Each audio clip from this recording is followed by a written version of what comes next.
La fin de saison canadienne ne sera pas facile. Après tout, même si le club jouera des matchs sans la pression de devoir se qualifier pour les playoffs, les matchs ne seront pas vides. Si ces jeux ne sont pas utilisés pour développer les jeunes et donner à quelques gars une chance, faire leurs preuves, ce sera une mauvaise utilisation de la fin saison.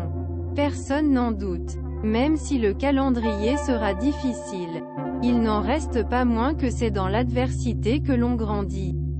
Dans la vie, cela veut dire que les gars vont devoir se surpasser pour jeter les bases de la prochaine saison. En plus des jeunes, il faudra surveiller le fichier des agents libres. Car même si Canadien ne sera pas le club plus déplumé en marge du marché de l'autonomie, il reste encore quelques questions à se poser au deuxième étage.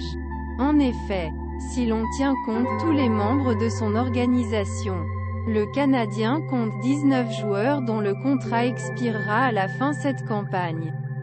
Du lot, 12 seront des agents libres restreints. Cole Caulfield, Denis Gourianov, Jesse Ilonen, Raphaël, Harvey Pinard, Michel Pezzetta, Luca Condotta, Joel Tisdale, Antoine Richard, Michel Stephen, Nicolas Baudin, Otto Leskinen, Frédéric Allard.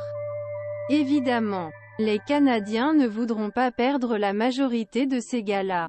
Plusieurs auront un contrat afin de jouer avec le Rocket de Laval, et les négociations ne devraient pas trop faire jaser. J'ai hâte de voir ce qu'un gars comme Raphaël Harvey Pinard va accomplir. Après tout, il devient de plus en plus important pour le Canadien et j'ai hâte de voir comment cela se traduira sur le plan monétaire. Un gars comme Denis Gourianov, obtenu contre les derniers mois du contrat d'Evgeny Dadanov, devra aussi faire ses preuves, afin d'arriver à la table des négociations en position de force. Mais d'accord. Le cas réel le plus important que vous connaissiez est celui de Cole Caulfield. Qu'il s'agisse des UFA ou des RFA, il est la priorité du DG Kent Hughes et du VP Jeff Gorton. Les discussions contractuelles ont été suspendues compte tenu de l'échéance flèche vers la droite, NISGA 3XFLV. Dans les coulisses 4 mars 2023. Mais qu'en est-il des agents libres sans restriction? Les Canadiens de Montréal ont 5 joueurs qui deviendront joueurs autonomes sans restriction cet été. Qui reste? Qui vient? Je ne sais pas si Bowey voudra rester. Lui qui n'a pas eu sa chance dans la LNH cette année. Schunemann? Cela reste à voir. Mais s'il sent qu'il a une meilleure chance ailleurs, il pourrait la saisir. Je ne vois pas Chris Tierney faire partie des plans à long terme. Alex Belzile? À moins de vouloir quitter Québec pour voir s'il a une meilleure chance ailleurs. Je pense qu'il devrait être de retour avec l'organisation du Canadien l'an prochain. Paul Byron est un cas différent puisque tout indique qu'il ne pourra peut-être plus jouer au hockey. Je m'attends potentiellement à voir le Canadien le signer. Mais pas en tant que joueur. #développement? Cela laisse donc Sean Monahan et Jonathan Drouin. Ce sont aussi les 2 joueurs les plus talentueux des 7 joueurs qui auront droit à une autonomie complète. J'ai l'impression qu'il est bien trop tôt pour trancher dans le cas de Monahan.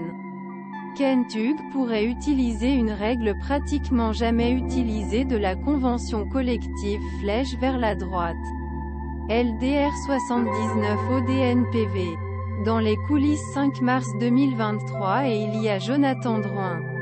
Alors qu'il était à l'antenne ce matin à la radio, Renaud Lavoie a déclaré qu'il était trop tôt pour affirmer que Jonathan Drouin allait définitivement quitter le Canadien au cours de l'été.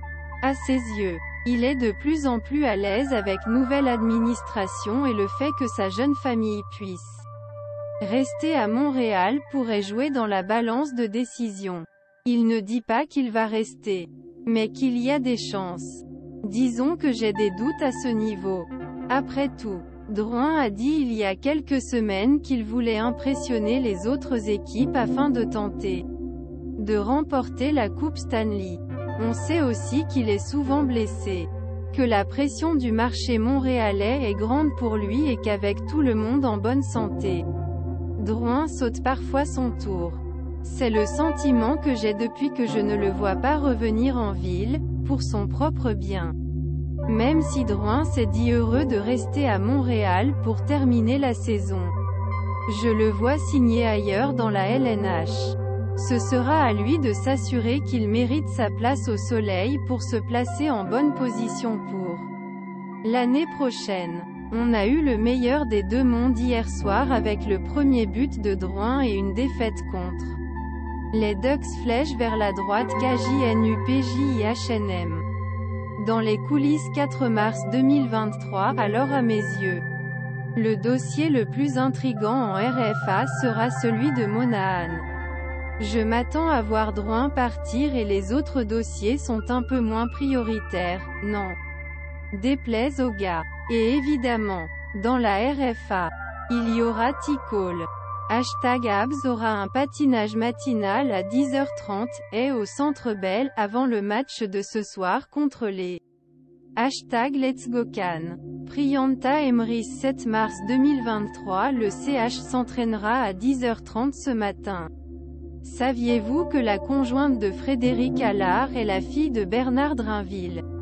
Rosalie, signature à Laval. Gérée par Kelly Bourberger lors de sa première année junior avec les Tri-City American, en 2018 à 19.